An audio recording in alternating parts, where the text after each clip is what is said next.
Guys, कैसे हो आप सब लोग।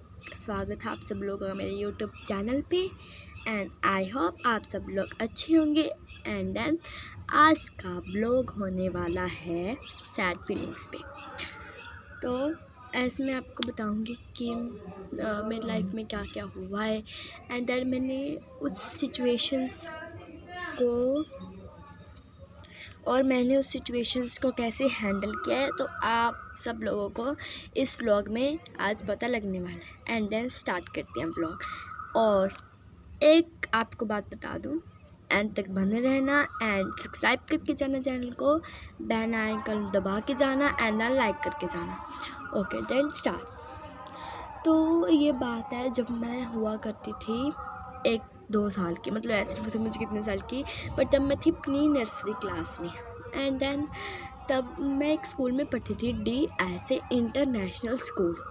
एंड देन वो स्कूल इतना बेस्ट था ना, मतलब उस स्कूल के टीचर्स इतने बेस्ट थे। वो बच्चों को इतना प्यार करते। एक मैम तो ना हमारी बहुत ज़्यादा अच्छी थी। देखो अगर ना उनको ना इतनी सी कोई चीज़ मिलती ना, इतनी भी, तो वो उन्होंने सभी बच्चों को, चाहे 30 बच्चों, सभी बच्चों को बांटनी है। अगर कई बच्चों को नहीं मिलती तो वो अपने आप से टॉफ़ी या चॉकलेट दे देते, चाहे उनके लिए ना भी बचे, चाहे उनकी कोई फेवरेट चीज़ ना हो, फिर भी वो सबको बांट के फिर खाएंगे। मतलब उस स्कूल के टीचर्स बहुत अच्छे, बहुत ज़्यादा अच्छे। एंड देन उसके बाद उस स्कूल से ना मतलब मेरी अटैचमेंट हो गई थी एकदम।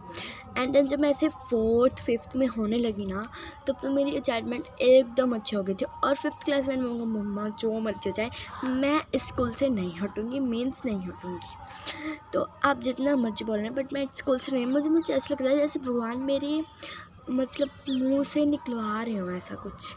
ठीक है, तो मम्मी ने बोला हाँ बेटा यहाँ पे लगना है, कहाँ लगना है, और तूने कोई बात नहीं, अगर कोई सिचुएशन हुई नहीं, हम तेरा स्कूल चेंज नहीं करेंगे। एंड देन उसके 2-3 दिन बाद ही मेरे पापा आके मुझे बोले कि तेरा स्कूल चेंज करना है। मैंने कहा पापा आप बोल रहे हो ये, आपको पता है ना वो स्कूल मेरे साथ कितना अच्छा है, मेरी उसके साथ कितनी अच्छी तरह अटैचमेंट हो गया, मैं वो स्कूल नहीं छोड़ सकती भाई। एंड देन रब ने बोला छोड़ना तुझे पड़ेगा। एंड देन मैं आपको साफ मना कर दिया था।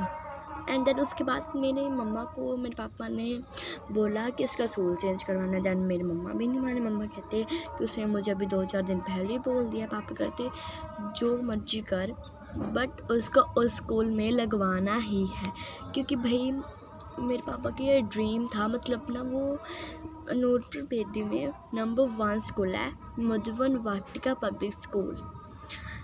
हाँ, तो मेरा आपका ड्रीम था कि मैं इसको पहले से ही इस स्कूल में लगाऊं, मधुवन वाटिका में। बट मेरे पापा की तब इतनी कैपेसिटी नहीं थी कि वो स्कूल में लगाएं मुझे, तो इन्होंने वो वाला स्कूल में लगा दिया था, DSA में। एंड देन फिर अब पापा की कैपेसिटी थी, पापा की जॉब बहुत अच्छी चल रही थी एंड देन उनकी सैलरी भी थी।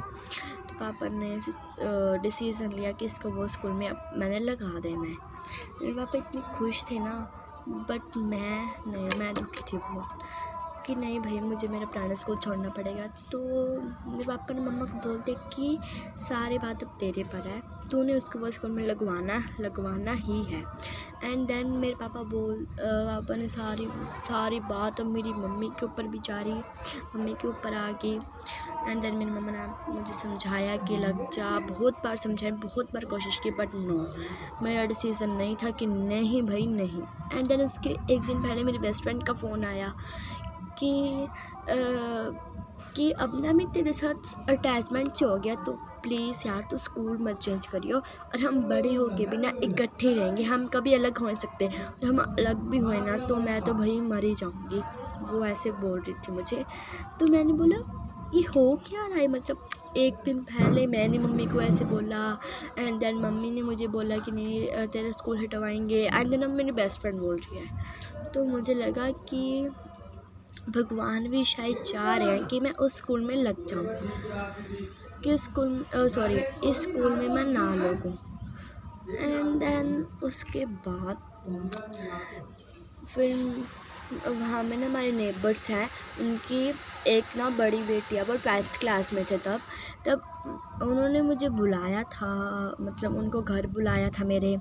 एंड देन उन्होंने मुझे समझाया कि ये स्कूल बहुत अच्छा है, इतनी एक्टिविटीज़ होती हैं, ये होता है वो होता है, स्टैंडर्ड की पढ़ाई है। तो भाई मैंने कहा जो मर्जी होता, चाहे वो स्टैंडर्ड का स्कूल ना, चाहे नंबर 1 स्कूल ना, but no, my decision is no. तो देन जो मैं डिसीज़न एक बार ले लेती हूँ ना, फिर मैं उसके पीछे हटती नहीं हूँ कभी भी। हाँ, बट कोई कुछ सिचुएशन हो जिसके पीछे मुझे हटना पड़ता है, जस्ट, है ना, समझ रही हो क्या आप। एंड देन फिर भाई अब मैं क्या करती, मुझे कुछ समझ नहीं आ रहा था, तो मैंने अपने पापा की खुशी के लिए हाँ कर दी उस स्कूल के लिए। पर इतनी खुश थे ना, मतलब इतनी खुशी मैंने उनके चेहरे पर कभी नहीं देखी। तो मैंने पापा को बोला okay, I satisfied with this school. And then उसके बाद जब मैं स्कूल का पेपर देने गई, तब ने मुझे वो स्कूल बहुत अच्छा लगा। बट मैंने कहा जो स्कूल ने मुझे इतनी नॉलेज दी, जिसकी वजह से आज मैं ये पेपर क्लियर कर पाई हूँ, उस स्कूल को मैं कैसे भूल सकती हूँ, कैसे। एंड देन मैं स्कूल में पढ़ती तो हूँ, अभी भी पढ़ती हूँ, बट स्कूल में मेरा मन बिल्कुल भी नहीं लगा है। अभी देख लो मुझे 3 साल हो गए हैं, बट अभी भी मेरा स्कूल में पूरा दिल नहीं लगा है और ना कभी लगेगा। और देन उसके बाद तो मेरे ऐसा कुछ पेपर डाला, तो जब मैं फर्स्ट डे थी ना स्कूल, तब मुझे बहुत ऐसा वो फील हुआ कि भाई मेरा स्कूल, अभी भी मैं यही सोच रहती हूँ काश मैं स्कूल में चले जाऊँ, काश मैं स्कूल में चले जाऊँ, बट पॉसिबल तो नहीं है ना। अभी यही मेरी ज़िंदगी है, यहाँ ही मेरी ज़िंदगी है सारी।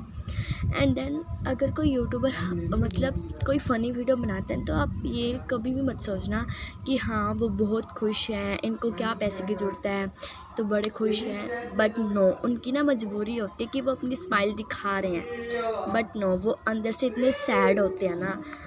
तो आपको उनकी फीलिंग को समझना चाहिए भाई।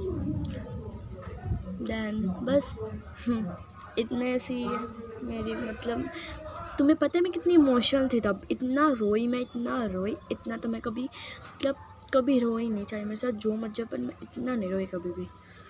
सो अब क्या करें, यहाँ ही मेरे साथ ज़िंदगी है।